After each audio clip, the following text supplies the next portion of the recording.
మాజీ ముఖ్యమంత్రి జగన్మోహన్ రెడ్డి గారికి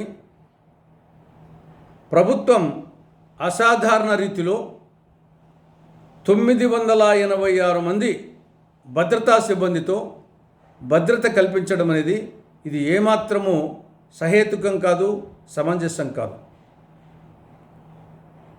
తాడేపల్లి ప్యాలెస్ వద్ద 934 మందితో, హైదరాబాద్లోని లోటస్ పాండ్ వద్ద 9 మంది, కడప జిల్లాలోని ఇడుపలపాయ వద్ద 33 మంది, కడప జిల్లాలోని పులివెందుల వద్ద ఆయన ఇంటి వద్ద 10 మంది, ఈ విధంగా 986 మందితో అసాధారణమైన భద్రత కల్పిస్తూ ఉంది ప్రభుత్వం.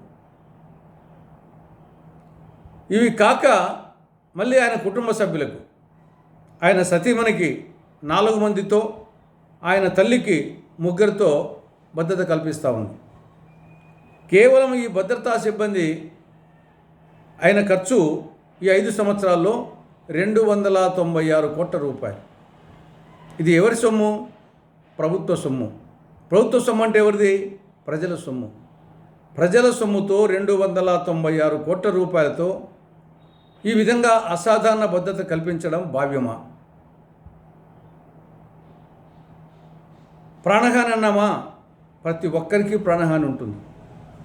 ప్రత్యక్షంగానో పరోక్షంగానో ప్రతి ఒక్కరికి శత్రువులు ఉంటారు, ప్రాణహాని ఉంటుంది అని చెప్పి మరి అందరికీ ఈ విధంగా భద్రత కల్పించగలమా? ఏం నాకు లేదా ప్రాణహాని? నేను కూడా మాజీ రాజ్యసభ సభ్యుని, మాజీ జిల్లా పరిషత్ చైర్మన్, మాజీ 20 పాయింట్ ప్రోగ్రామ్ చైర్మన్. నేను రోజు కేంద్ర రాష్ట్ర ప్రభుత్వాల వైఫల్యాలను విమర్శిస్తూ ఉంటా. నాకు కూడా ప్రత్యక్షంగా పరోక్షంగా అజ్ఞాతంగా శత్రువులు ఉంటారు అని ఇంకా నాకు కూడా భద్రత కల్పించమని అడగాలనా? నేను అడగలేదే, ఒక్కరిని తీసుకోలేదే, ప్రభుత్వం ఇవ్వలేదే. నేననే కాదు, ఎవరికైనా సరే ప్రాణహాని లేని వాళ్ళు ఎవరు? ప్రతి ఒక్కరికి ఏదో స్థాయిలో ఉంటుంది. కాబట్టి ఇప్పటికైనా సరే అందరి ఎమ్మెల్యేలకు ఏ విధంగా భద్రత కల్పిస్తూ ఉందో ప్రభుత్వం, అదేవిధంగా ఆయన కూడా పులివెందుల ఎమ్మెల్యే, ఆయన కూడా కల్పించండి. అంతే తప్ప అసాధారణ రీతిలో కల్పించడం అనేది ఇది భావ్యం కాదు. వాస్తవంగా అయితే ఆయనే అడగాల, నా సెక్యూరిటీ తగ్గించండి అని చెప్పేసి, లేదా ప్రభుత్వం అన్నా వచ్చేసి ఉపసంహరించుకొని అందరి ఎమ్మెల్యేలకు ఇచ్చినట్టుగానే ఆయనకు భద్రత ఇవ్వాలని కాంగ్రెస్ పార్టీ డిమాండ్ చేస్తూ ఉంది. ఇక రెండవ అంశం, నరేంద్ర మోడీ గారు పదే పదే ఎమర్జెన్సీ గురించి ప్రస్తావించడం ఆయనకు పరిపాటైంది. ఎమర్జెన్సీనేమో ఇందిరాగాంధీ గారు విధించిన ఎమర్జెన్సీ, ఇది రాజ్యాంగం ప్రకారము, రాజ్యాంగంలో ఆర్టికల్ 352 ప్రకారము విధించినటువంటి ప్రకటిత ఎమర్జెన్సీ.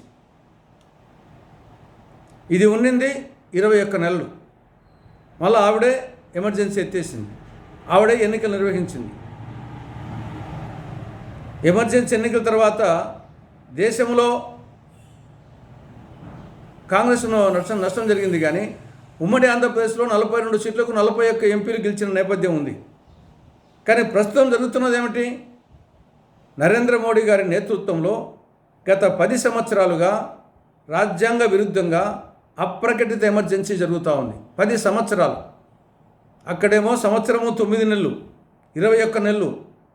ఇక్కడ 10 సంవత్సరాలు, 120 నెలలు అప్రకటిత ఎమర్జెన్సీ, రాజ్యాంగ విరుద్ధమైన ఎమర్జెన్సీ. మొత్తం రాజ్యాంగ వ్యవస్థలన్నీ నిర్వీర్యం అయిపోయినాయి. ఈడీ కానీ, ఐటీ కానీ, సిబిఐ కానీ, ఎన్ఐఏ కానీ, ఎలక్షన్ కమిషన్ అన్నీ నిర్వీర్యమవుతున్నాయి, దుర్వినియోగం అవుతున్నాయి. కాబట్టి ఇప్పటికైనా నరేంద్ర మోడీ గారు దేశాన్ని తన అధీనంలో ఉన్నట్టు అప్రకటిత ఎమర్జెన్సీ నుండి దేశానికి విముక్తి కలిగించాలని కాంగ్రెస్ పార్టీ డిమాండ్ చేస్తూ ఉంది.